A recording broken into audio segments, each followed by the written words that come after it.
Hello and welcome to today's tutorial. Today we will revisit the Tunisian Simple Stitch.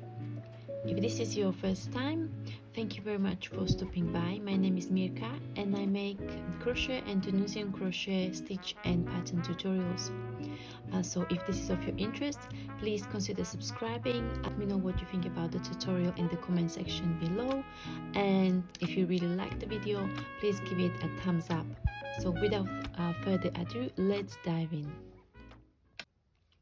Tunisian Simple Stitch is most commonly the first stitch that crocheters come across when it comes to Tunisian crochet, and it's one of the most versatile Tunisian crochet stitches. You can make beautiful color combinations, you can make adjustment to the stitch, and it's really, if you just use Tunisian Simple Stitch, you will have endless projects to make. Let's actually start making a fabric with Tunisian Simple Stitch. Okay, so I'm currently using a bulky weight yarn. So the yarn I'm using is some leftover paint box Simply Chunky, and as you can see, the recommended hook size for this is 6mm, but I'm going to be using a 7 at the moment. So right, we start with slip knot as you would start your traditional crochet project,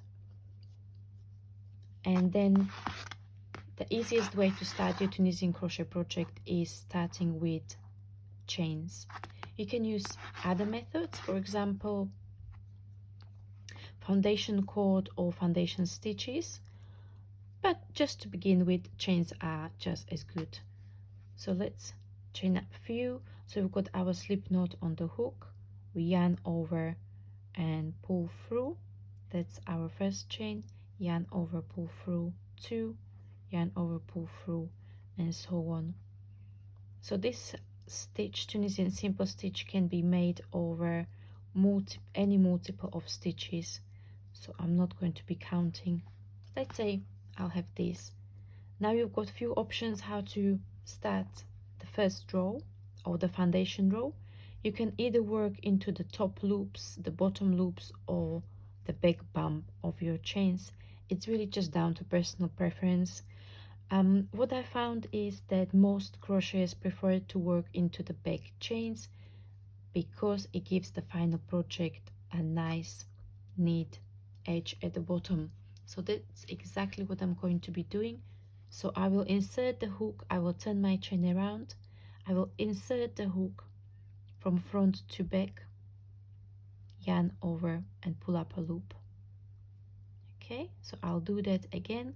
Insert the hook into the back, bump, yarn over and pull up a loop, and we will do this for every single chain of our little swatch. So as you might have noticed, when we started the project, there was already one loop at the beginning on your hook, and this is something that is typical for Tunisian crochet. Okay, so right to the end, to the last chain. So now we've done the foundation row and we've done the forward pass. Again, Tunisian crochet is done in 2 steps. It's forward pass and return pass. So on your forward pass, you are picking up loops on your hook, so the number of loops is increasing, and on the return pass, you are working your loops of the hook, so your number of loops is decreasing. So the return pass is for most stitches and stitch patterns, unless you do lace and shells, would be yarn over, pull through 1, and yarn over, pull through 2 to the end. So the first stitch or the first loop that we are going to work off will be yarn over, pull through 1, and then it will be yarn over, pull through 2 all the way to the beginning of your row.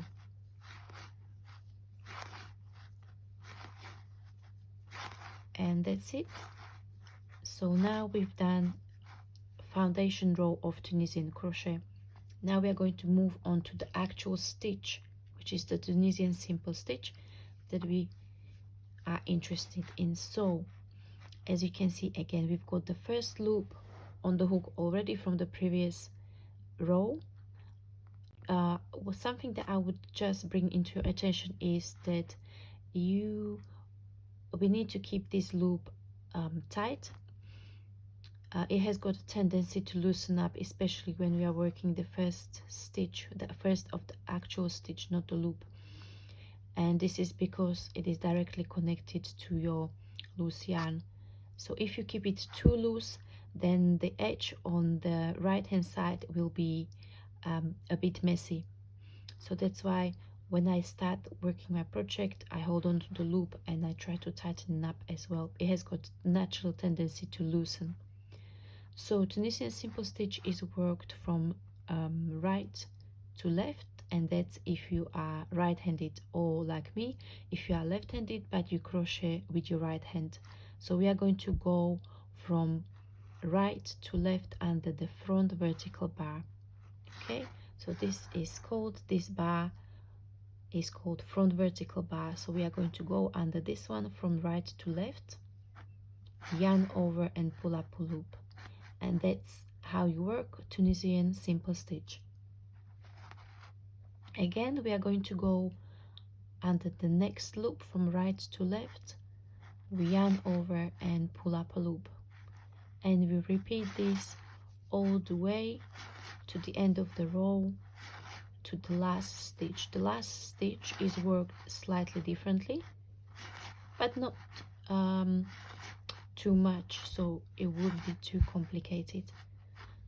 Right, so now we are getting to the last stitch of the row, and we will be working not only under the front part of the stitch, the edge stitch, but we will work under both of these bars. The easiest way how to do it and how I teach this is you turn the edge of the fabric towards yourself, so you can clearly see both of these strands of yarn, both of these bars, and we are going to go under both of these like so. We yarn over and pull up a loop, and again you want to make sure that the loop on the left hand side is also tight, but not too tight, so that you will maintain the height of your row, so you won't be pulling down or you won't be too loose. And again, as we've done in the foundation row, it will be exactly the same written pass. So we will yarn over and pull through one, and yarn over, pull through two, all the way back. So on this small swatch so far, we've done the base of chains, we've done foundation row, and we've done one row of Tunisian Simple Stitch.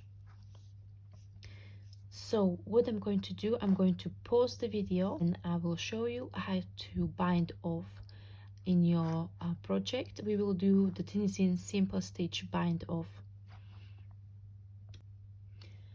I've completed 3 more rows of Tunisian Simple Stitch, and now I would like to bind off the project.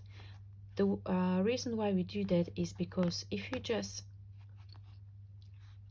cut the yarn and pull through the end of the project, you can see that the last row looks unfinished.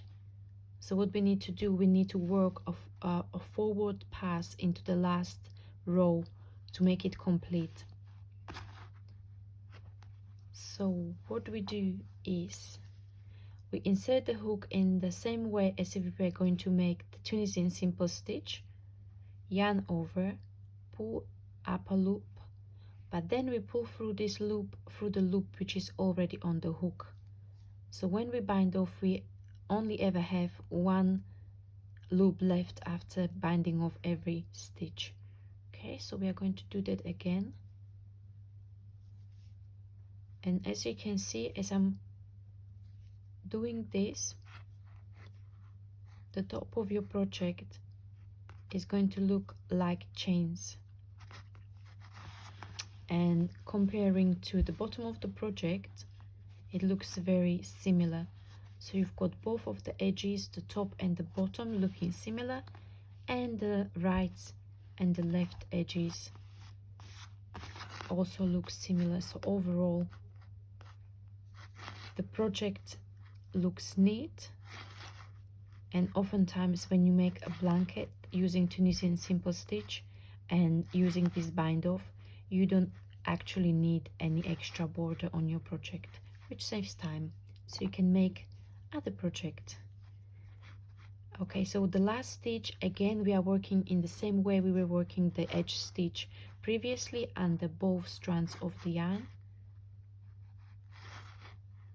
over, pull up a loop, pull through the loop which is already in a hook. So I only have one loop left. I would cut my yarn, pull it through, and that would be it. Let's look at the Tunisian Simple Stitch, which was made in a cotton yarn, and as you can see, it does curl a little bit, but it's not too much. While we have another swatch of Tunisian Simple Stitch in acrylic yarn, and both of these swatches were made using the same hook, and they have approximately similar gauge. However, you can see that the sample that is in acrylic yarn curls up a lot more. So what to do about the curl? You've got few options, as I mentioned, and as you can see, one of the options is to carefully consider the type of yarn that you are going to be using. Second thing is to consider the size of your hook. For Tunisian Simple Stitch or Tunisian crochet in general, you would usually go up at least 2 sizes. So for this particular yarn, the recommended hook size was 5mm, I think, and I use 6.5mm hook for both of these swatches. Another option is to add borders. It can be either of single crochet, border of crop stitch, maybe shells, or incorporate a border into the actual pattern where you start with a border of stitch that doesn't curl, for example Tunisian reverse stitch or honeycomb stitch. Then you continue the section of Tunisian Simple Stitch that you need or you would like to make, and then again you would add a border on the other side.